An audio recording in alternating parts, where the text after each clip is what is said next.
पश्चिमी उत्तर प्रदेश की 8 लोकसभा सीटों पर प्रथम चरण के चुनाव में बिजनौर और नगीना लोकसभा सीट के चुनाव में 2019 के मुकाबले इस बार कम मतदान होने को लेकर कई तरह के कयास लगाए जा रहे हैं।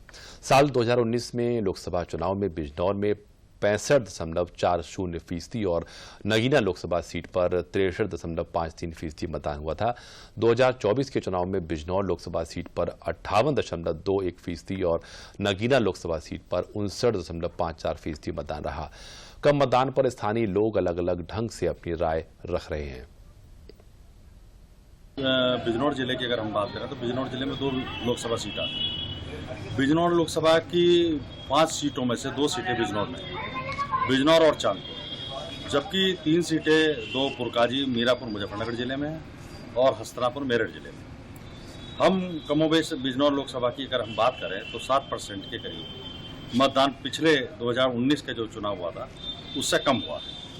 इस चुनाव में हमने जो देखने में आया क्षेत्र में, एक तो गर्मी का प्रकोप तो था ही, लेकिन इस बार जो लोग मतदाताओं में कुछ ऐसा नहीं था कि इस बार प्रचार कम दिखाई दिया लोगों में। दूसरा, जो भाजपा का जो वोटर निकलता था उसमें उतना उत्साह नहीं दिखाया। जी, लोकसभा चुनाव की बात कर रहे थे। 2019 में बिजनौर लोकसभा में लगभग 65% वोटिंग हुआ था और नगीना में 63%। इस बार वोटिंग परसेंटेज घट गया है।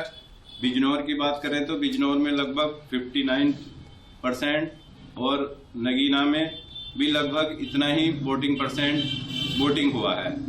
इसकी वजह है कि लोकसभा चुनाव में इस बार अधिकांश प्रत्याशी बाहरी थे जो डोर टू डोर संपर्क नहीं कर पाए